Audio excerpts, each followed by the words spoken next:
Now we're getting new reports that they saw him up to an hour, maybe as far back as 3 hours before this tragedy.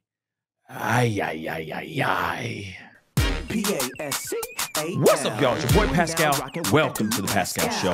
As you guys already know, we've been covering this whole tragedy that happened at the Trump rally. Now we got some new information, guys, and I'm telling you right now, my mind is blown. There's more interesting information that has come out even afterwards that I'm still kind of going, okay, so which one is it? Because they keep adding more time. Let me explain. In the beginning, we heard that they took a photo of Thomas Matthew Crooks, okay, the assailant, the person who actually took aim at Trump. They took a photo of him, right?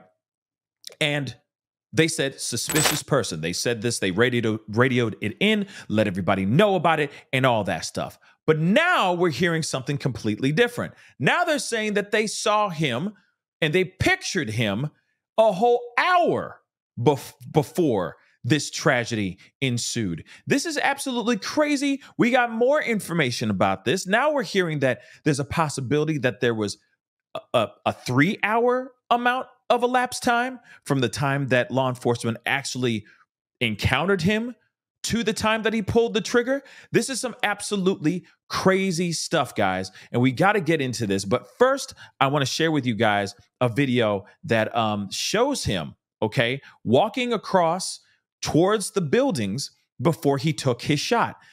This is absolutely interesting. Let's take a look. Large crowd in Butler, also seemingly capturing a much more sinister moment. I wanted to pan the crowd because it was a massive crowd. So I was just taking in the moment. So this was before the shooting. Obviously had no idea how that day would end.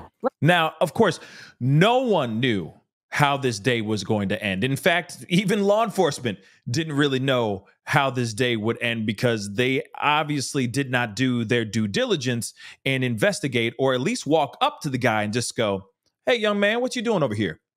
Simple question like that could have answered all their questions and maybe scared this guy off to not do what he ended up doing, right?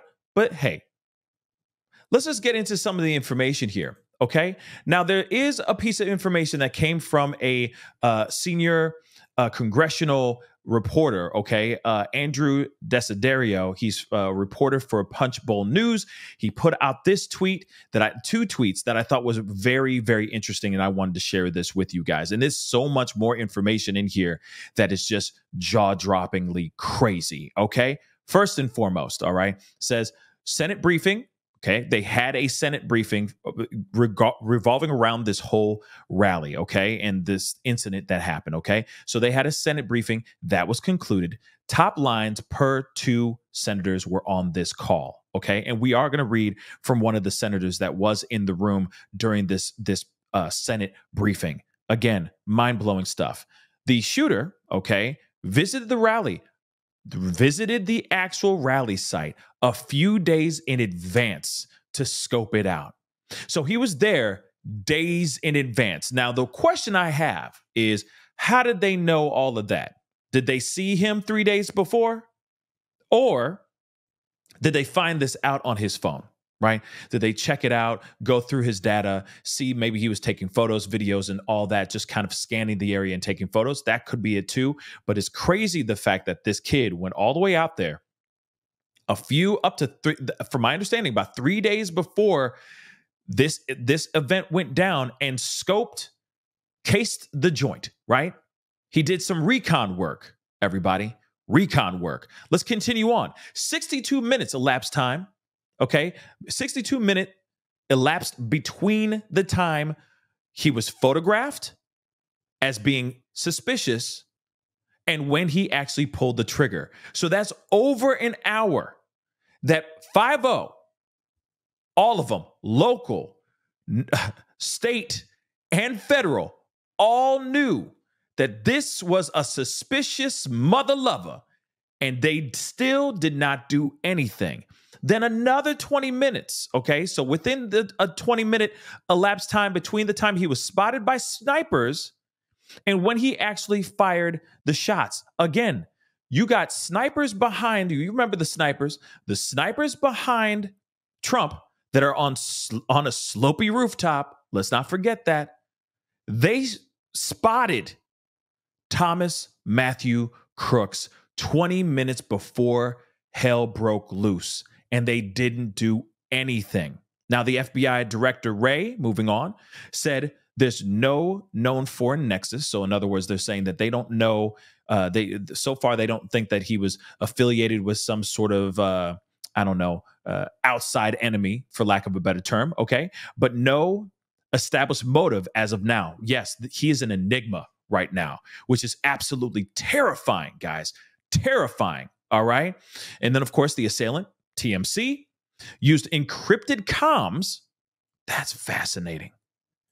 And had little to no social media presence. Do you realize how dangerous that is? Let's keep it a buck. Okay, let's keep it real, baby. That's scary. He has no social media presence. He was using encrypted comms, probably using the dark web, whatever he was doing, right? He was also, if I'm correct, some sort of engineer, or he had some sort of degree in this line of work as far as technology and all that stuff. So he probably knew his way around a computer and probably knew his way how to, cover up his own breadcrumbs, his digital breadcrumbs, right? It's very interesting, nonetheless, and terrifying, because the quietest one in the room could also be the deadliest. Let's be real, okay? But he continues on with another, okay?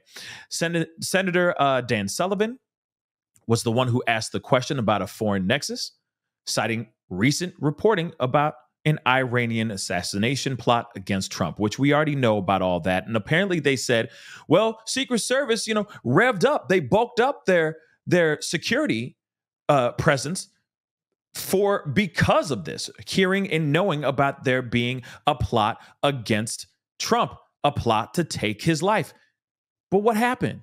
Nothing happened. I'd like to see the proof of that, because they did drop the ball on this mother lover. Let's keep it real, okay? But moving on, he says, I'm told only four questions were allowed on the call, and that United States Secret Service Director Kimberly Cheadle barely spoke. And does she need to speak? Does she really need to speak right now? I don't know. And I'd love to know what your thoughts are. So comment down below. Let me know what your thoughts are. Do you think she should resign? Or should she really take all of the blame? Because she's not the one out there conducting everything. Should she be the one taking the blame? Or should it be the person who is actually in command of everything on site? Think about it and comment down below while we continue. Now, we got this next thing. Senator Marsha Blackburn, okay, spoke out. And this is just a little tweet, but it's still crazy, okay? Just got off a briefing with the Secret Service and FBI. I am appalled to learn that the Secret Service knew about a threat prior to President Trump walking on stage. I have no confidence in the leader of Director Cheadle and believe it is in the best interest of our nation if she steps down from her position. We now are hearing a lot more information. What's interesting is that they said it was 26 minutes when the photo was taken. Now we're hearing it was a whole 62 minutes, over a whole hour when the photo was taken. And then they let everybody know that he was being suspicious. It's absolutely crazy to me. In fact, they even say that 3 hours before everything went down, that's when he was seen. And they looked at him as suspicious at that time too. So I'm wondering, when did this actually happen? What is the truth here? Why do they keep changing the time? Just tell us what the truth is so we can get down the brass tacks on what needs to be happening next, so that we don't have something like this happening ever again. Man, I'm telling you right now, all law enforcement, all agencies dropped the ball on this situation. I cannot believe this man walked through metal detectors with a rangefinder in his hand, and they didn't sit there and go, no, we need to take that from you. Why do you have that? Nothing like that. That's odd to me, guys. That's very, very odd. And like I said, it was 26 minutes to 30 minutes when they took the photo. Now they're saying it's a whole 60 minutes. Now we're hearing more truths, more transparency about things. And yes, oh yes, Secret Service, state PD, and local PD all dropped the ball. Anyway, guys, that's the video. Comment down below. Let me know what your thoughts are. Where do you stand on this? You know, they keep changing the narrative. They keep changing the times. I'm hoping that this is a more accurate breakdown of everything, but don't worry. If there's more updates, we will be talking about it as a family. So let me know what your thoughts are. Hit that like button down below. Crush that subscribe button. Don't forget to hit that follow button on my Facebook page. All right, if you're watching over there, it'd be great to have you part of the Pascal Show family on both platforms. Anyway, it's time to get going. Be good to yourselves. Be good to one another. We'll talk soon. This is the Pascal Show. Bye. Pascal, you are now rocking with that dude Pascal. We be going wild.